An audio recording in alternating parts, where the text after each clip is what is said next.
Yan, here again tayo sa vineyard natin, grapes. Konti lang ang bunga kaya. Tingnan natin, check natin.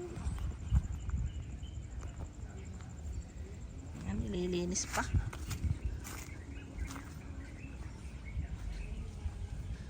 Ayan, may balot kasi kinakain ng ibon. Yan. Ito pa lang nalilinis natin. Pwede na pong mag-visit dito, pero ito ang ang bunga nito, black muscat blue.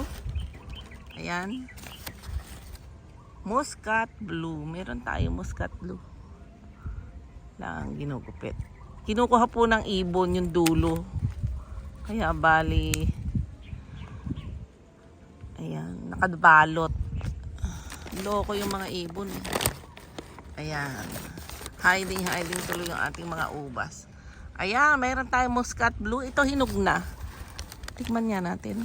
Hinog na nga. Wow, sarap. Masarap po itong muscat blue. Black. Ayan. Hindi siya kalakihan. Ganito lang ho talaga. Ay, nalaglag pa.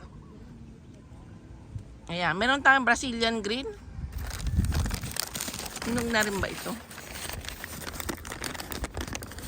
Ayan, ako, nalalaglag na, hinog na nga. Ayan. Pag po nag-visit dito, ating bubuksan yung mga nakabalot. Brazilian green, matamis. Ito ba yung Pwede na po tayo tapos nagba-black? Ito po yung muscat blue. Yung iba po, Brazilian green. Ayan, meron tayong visitor. Hello, ate. Hello po! First time po namin. Yeah, From Angeles City po. Oh my God, Angeles City pa yes pala si po. ate. At actually, hindi pa tayo open. Kaya kako sabi ko, titingnan ko muna. So, medyo konti ang bunga ngayon kaysa last year.